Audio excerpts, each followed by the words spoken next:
नमस्कार जय जगन्नाथ। खास करी आज भिडियोटी केवल ये बोलबम कथाटा बाधिले मध्य सत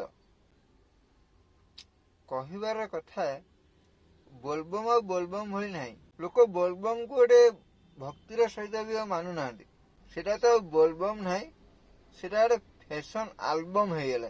कारण आज्ञा देखु बोलबम हम माने माइकटा बाजिब निहाती बाजिब नल हबनी। अच्छा रोड शो हब निहाती हब नल हबनी। अच्छा बाजा बाण फुटिब निहाती फुटिया दरकार नल हबनी। अच्छा खास कर तो आजिकल शिव नाम भी किए धरना ए मन इच्छा जहाँ गोटे पाटे पशि जाऊँ चलो हाँ एमती कि लोक मैंने पादर भी चलू ना गाड़ी लिफ्ट मांगी पलाउं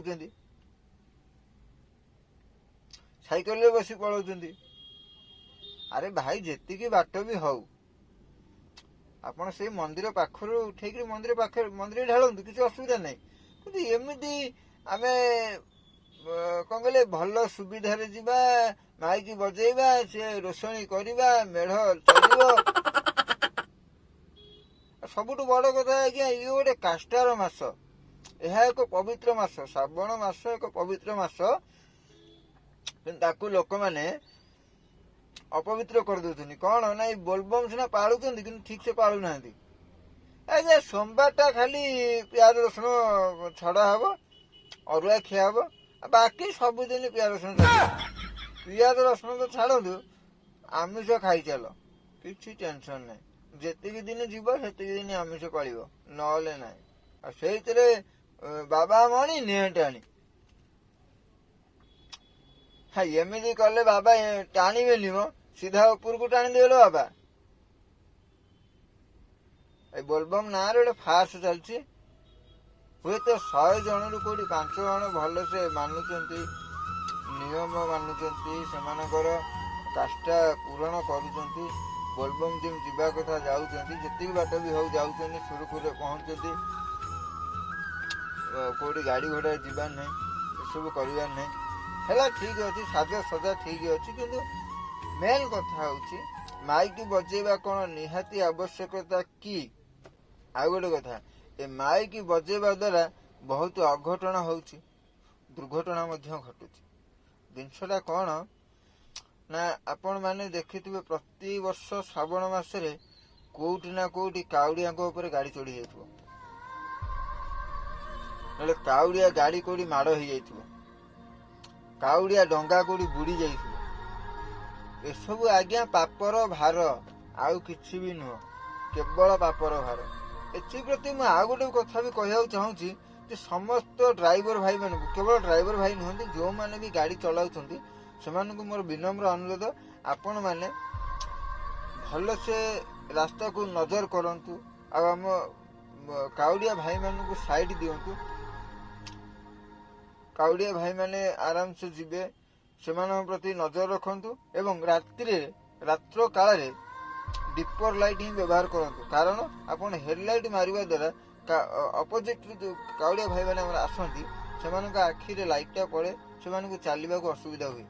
काउड़िया भाई सबुबेले पई आपण माने भी रास्तार बाम पार्श्व चलतु एवं गाड़ी मोटर को ध्यान दिंतु धीरे सुस्थे चलतु खाली गाड़ी चलाउथुवा लोकंकर तो भूल नथिबो कोट ना कोट तो आमर भी निश्चिंत भूल रहउथुबो छोटो मोटो भूल रहउछि होते आमे कोडी ए जो माइक बाजुछि हमको गाड़ी हॉर्न दउछि तो सुबु नथिबो कि आमे कोटी के रास्ता मध्य की चली जाउथुबे ए बाबा ना नहीं नहीं आमे रास्ता मध्य जाउथुबे जानि पर नथुबे आमे हावड़ार पलाउथुबे।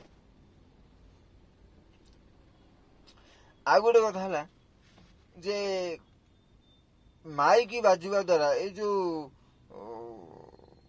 वाद्य यंत्र द्वारा बहुत क्षति घटी थाए।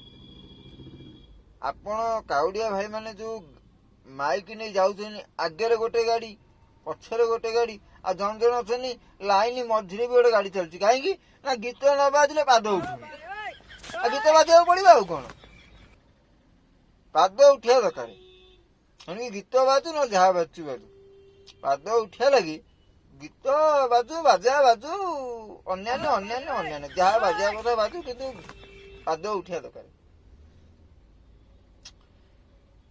ଏଇ ଯୋଉ କେବଳ ଏଥିପାଇଁ, ଏ ବାଦ୍ୟଯନ୍ତ୍ର ପାଇଁ କେବଳ କାଉଡ଼ିଆ ଭାଇମାନେ ନୁହନ୍ତି, ଅନ୍ୟ ଜନସାଧାରଣ ବି ହଇରାଣ ହଉଛନ୍ତି। ହଇରାଣଟା କ'ଣ ନା, ଆପଣ ସିନା ରାସ୍ତାର ବାମ ପାର୍ଶ୍ୱରେ ଯାଉଛନ୍ତି ଏବଂ ଯୋଉ ବାଦ୍ୟଯନ୍ତ୍ର ବଜଉଛନ୍ତି, ଆପଣଙ୍କ ସାଉଣ୍ଡରେ ଅଲଗା ଗାଡି ବାଲାଙ୍କୁ ଶୁଭୁନାହିଁ, ଅଲଗା ଗାଡିକି ଶୁଭୁନି, ବାଇକ ବାଲାଙ୍କୁ ଶୁଭୁନି, ବସ୍ ବାଲାଙ୍କୁ ଶୁଭୁନି, କି ସାଧାରଣତଃ ଯୋଉ ସାଇକେଲିଆ ଭାଇ ହୁଅନ୍ତୁ କି ପଦଯାତ୍ରା କରୁଛନ୍ତି ଯୋଉ ଭାଇମାନେ ହୁଅନ୍ତୁ, ସେମାନଙ୍କୁ ଶୁଭୁନଥିବ, ସେମାନେ ନେଇ ଗାଡି ଠୁକି ଦେଇଥିବ। ଏଥିପ୍ରତି ଦାୟୀ କିଏ ହବ?